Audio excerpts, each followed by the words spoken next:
أعوذ بالله من الشيطان الرجيم. بسم الله الرحمن الرحيم. يا أيها الذين آمنوا اتقوا الله وذروا ما بقي من الربا إن كنتم مؤمنين.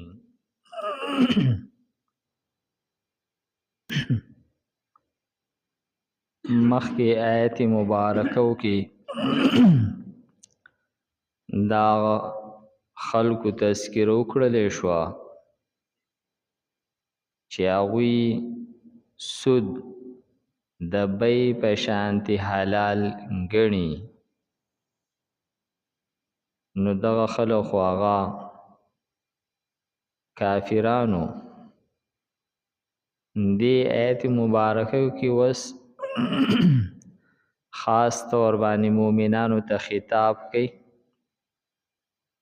چې مومنانو تاسو ځان د سود نه وساتئ. فرمای یا ایها الذین آمنو، اے مومنانو، اتقوا الله، د الله تعالی نه ویریږئ، د الله تعالی نه د سود په معامله کې هم ویریږئ، یعنی د نورو ګناهونو په باره کې هم ویریږئ او خاص طور باندې د سود په باره کې ویریږئ. وذرو او پریږدئ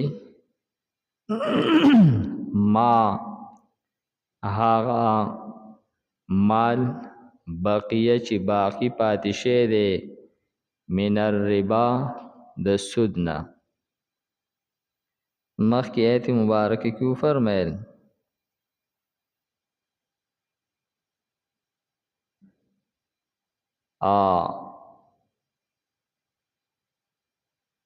فانتهى فله ما سلف، چا چې ځان د دې سود نه وساتو نو مخکې چې کم د سود معاملات کړي دي هغه تیر شوي دي، یعنی د هغه حساب د سره نشته دی. البته که دی ځان آینده د پاره د سود نه ساتي نو ذهن کې یو خیال راغی که یو سړي هغه پیسې ورکړي دي چاله او بیا هغه پیسې چې کم رأس المالو د پیسو هغه سر خو سړي ته واپس شوی دی او څه سود ورته هم واپس شوی دی، لیکن څه سود یې لا پاتې دی، خو معامله یې مخکې شوې ده، اوس یې توبه وویسته خو څه نه څه سود یې لا پاتې دی. نو چې آیا دا به فله ما سلف کې راځي که نه؟ دې آیت کې وفرمیل چې نه، اوس چې دی نو هغه څونه سود چې ستاسو باقي خلکو ته پاتې دی نو اوس چونکې حکم د الله راغلی دی، د دې حکم د راتلو نه مخکې چې تاسو کم اغستی دی بس هغه معامله تیره شوې، او کم چې ستاسو په خلکو سود پورې دی هغه پرېږدئ. نو فرمای وذرو او پرېږدئ ما هغه مال بقیه من الربا چې هغه باقی دی د سود نه، نو اتمالی او دې کې دویم هغه معنی داسې کړلی شي ده چې د سود چې نورې کم رایج طریقې دي هغه پرېږدئ، او مختلف طریقو سره مختلفو اندازونو کې مختلف چلونو باندې خلک سودونه کوي، نو د سود ټولې خبرې چې دي هغه پرېږدئ. بعض داسې خبرې شته دی چې هغه سود دی او خلک ورته سود نه وایي، او داسې بعض معاملات دي چې هغه سود نه دی او خلکو ته سود وایي. نو په مالی معاملاتو کې چې کله چاته د سود متعلق څه شک شوبه راځي نو پکار چې دی د علماو نتایج په باره کې معلومات کوي. لکه عام طور په دې موبایل کې هغه ورکوي چېرې ته 20 روپۍ قرض چې الی نو بیا به ستا نه 25 روپۍ کټ کېږي یا به 30 روپۍ کټ کېږي. نو خلکو کې دا مشهور دی چې دا سود دی.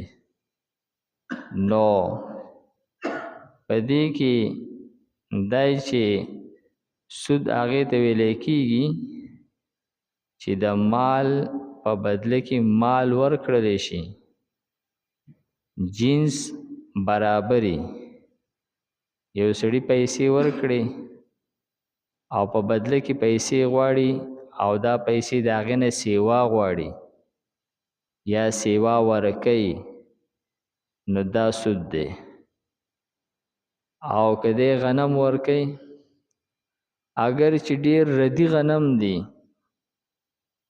او دای په بدل کې کره غنم کم اخلي یا ردی غنم ډیر اخلي او کره غنم سیوا یعنی ردی غنم ډیر الی او کره غنم لږ په بدله کې ورکوي نو چې کله جنس یوي غنم د غنمو په بدله کې او جوار د جوارو په بدله کې، سره زر د سرو زرو په بدله کې، سپین زر د سپینو زرو په بدله کې، پیسې د پیسو په بدله کې ورکوي او په دې کې یو طرف ته کم او بل طرف ته زیات راځي، دا سود شو. نو چې جنس یو نو پای کې با برابر سرابر ورکولی کېږي. که مونږه اندازه ولګو زموږ په کورونو کې تر اوسه پورې داسې رایج وه چې کله به یو کور کې اوړه ختم شول له ګاونډیان نه به یې اوړه اخیستل نو او به هغه جسې ډک کړلو، بلکل به یې ډک کو، له پاسه پیسې ودړول او داسې به یې چاپي را چاپي کړل چې بیا مونږ دوی له ورکو په بدل کې چې دغه شانتي برابر راشي. ولې چې دلته کې اوړه د اوړو په بدله کې اخیستلی کېږي نو په دې کې دا بې انتها کوشش پکار دی چې په یو لوښي سره دغه ناپ وکړلی شي، په دې کې کمې زیاتې رانشي. نو دلته کې د موبایل دا مسله چې ده نو په دې کې یو طرف ته پیسې دي بل طرف ته پیسې نه دي. 100 روپۍ ته قرض راواغستې نو ستا نه خو 100 روپۍ به کټ کوي، ستا نه به 10 کټ کوي، لیکن دا ده چې تا له خو پیسې در نه کړې، تا له 100 روپۍ درکړي نه دي چې ما تا له 100 درکړې او ستا نه به 10 کټ کوم، خو تا له د خبرو کولو یو سهولت درکړی دی. نو دا د خبرو کولو سهولت چې دی دا مال نه دی، دا پیسه نه ده، یو طرف ته پیسې دي او بل طرف ته د خبرو کولو سهولت دی. نو جنس نه دی برابر. دې ته هغه کمپنۍ والا ورته هم لون وایي او موږ ورته هم لون وایو او دا جي سود دی او دا روان دی. نو هر څه سود نه وي. یا په جی پی پاڼ کې چې کم حکومت دغلاپن کوي چې یاره جي دلته کې به ستا ایمانزه اوس ګورمه چې ته اوس څونه په دین باندې عمل کې چې ته اوس سود اخلې که نه. دا خلک چې کله لاړ شي نو هغه افسران ورته وایي یاره جي دا پکې سود دی خو ستا په ایمان ده نو چې اوس ستا خوښه ده چې دا سود ته اخلې که ما ته یې پرېږدې. نو هغه جو بیا خلک خپل ایمان ګوري چې خدای پاک اوس دا سود ده ته پرېږدم که زه یې ترې والم. نو دغه هم سود نه دی. دغه دې ته سود نه وای، دا خامخا حکومت د خلکو د ایمانونو د ضایع کولو دپاره یو غلط طریقه رایج کړې ده. سود یو معامله ده، پیسې واغستلی شوې او بدل کې پیسې ورکې، معامله کېږي به دې کې. دا داسې نه ده چې یو طرفه شی روان دی بس دا سود شو. په دې کې جانبین د طرف نه ایجاب قبول نشته دی، دا خو یک طرفه معامله ده. بس حکومت پیسې ورکوي او دا مونږ کټ کړي دي او دا بس تا لیږدو او په دې کې پرافټ کېږي او پلان کېږي او ډینګ کېږي. خامخا خلک د ایمانونو خلاصوي. د حکومت د ټول نه غټه پالیسي خلک به څنګه د ایمان نه خلاص کړلی شي. د خلکو د ایمان نه د خلاصولو لپاره مختلفې حربې، یعنې دې باندې حکومت پوه دی چې دا سود نه دی، لیکن خامخا د خلکو ایمان ته ټیس رسول، خلک په امتحان کې اچول. نو فرمایي چې سود دا یو معامله ده.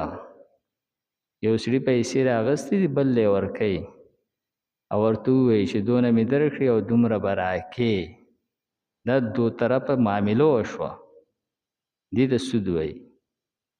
دلته کې په دې جی پی پڼ کې دو طرفه معامله سره شته دی نه. زه ستانه پیسې کټ کوم او زه به پرافټ کوم او زه به تاله بیا چې کوم دی نو هغه سود در کوم او پلان او ډینګه. دغې ته دا معامله په دې کې سره رانغله. جانبین د دوو کسانو په منځ کې څه معامله شته نه، یک طرفه تر خبره چلیږي. نو فرمایي چې سود چې دی په دې کې د جنس یو کېدل دا ضروري دی، یو جنس. لکه یو روایت کې راځي یو کس چې دی نو هغه ردي کجوري ورکړلې او دای په بدل کې کرا کمی کجوري واغستلې او خپل عذر پیش کو چې یاره دا میلمنو ته یې ښودل او داسې څه حاجت دی د هغې دپاره داسې کوم. نبي علیه السلام فرمایل چې داسې مه کوه، ته داسې چل وکړه چې ته د باندې دا کجوري خرڅې که او د هغې په پیسو ته بیا دغه کجوري واله. دغه کجوري د دې کجورو په بدل کې مه ورکوه. دا ردي کجوري ته ورکې ته دې کره کجوري لکه فرض کیا یعنې ردي کجوري ته ورکې 2 دړۍ او کره کجوري پکې تالي 1 دړۍ. د دې به ځای داسې چل وکړه چې دا 2 دړۍ کجوري په ده باندې په 200 خرڅې که او په 200 روپۍ ته کره 1 دړۍ کجوري واله کره. بس ټیک شو معامله. خامخا ځان عذاب ته سیل مه کول. یعنې الله تعالی موږ ته دومره اساني را کړې ده، لیکن خامخا ځان عذاب ته سیل مه کول. خامخا د الله تعالی عذاب لا دعوت ورکول. دا کم اسلامیک بینکاري چې کولی کېږي په دې کې بس د دې خبرو خیال ساتلی کېږي. بھائی ته په پیسو څه کې زه به ګاډی علمه تاله به بینک والا ګاډی والي تاله به یې درکړي. سود پکې رانغی، جنس بدل شولو. اسلامي بینکاري دغه ده، پای کې څه داسې نشته دی چې هغې کې څه خاص میتھمیټکس دی یا څه خاص څه فارمولې دي، دا پکې نشته دی. جنس بدل کی بس ټیک شو بھائی. لیکن اوس تا قصد کړی دی، د خلکو د ایمان د ضایع کولو قصد یې کړی دی. وایي چې د سړي پلار د سړي دشمن شي او د هغه تباه کول غواړي، نو دغه بچی به څنګه د تباهۍ نه بچ شي. دغه معامله زموږ د پاکستان ده. خامخا د خلکو د ایمان ضایع کولو لپاره حربې کول طریقې. مونږ ورته چې نو د 15 کالونه لګیا یو شانتي وایي دوه شانتي کاږه روان دي قصدن جان بوجھ کر. نو فرمای یا ایها الذین آمنوا اتقوا الله، اے مومنانو تاسو د الله نه ویریږئ، وذروا ما بقي من الربا، او پرېږدئ هغه مال چې باقی دی د سود نه، ان کنتم مؤمنین که چېرې تاسو مؤمنان یئ. دا دوباره تاکید شولو. فرمای اول کې مو فرمایل چې اے مؤمنانو، یعنی اے هغه کسانو چې تاسو په خوله باندې د ایمان دعوه کړې ده، که تاسو د زړه نه مؤمنان یئ نو سود پرېږدئ. الحمد لله رب العالمين والعاقبة للمتقين والصلاة والسلام على خير خلقه محمد وآله وأصحابه أجمعين. پروردگار زموږ دا ناسته په خپل دربار کې قبول کړي. پروردگار موږ ته د قرآن پاک سمجھ بوجھ را نصیب کړي. پروردگار په دې ملک باندې داسې حکمرانان راولي چې د دې قوم او د دې ملک او د دین خیر خواهانی. وصلى الله تعالى على خير خلقه محمد وآله وأصحابه أجمعين برحمتك يا أرحم الراحمين.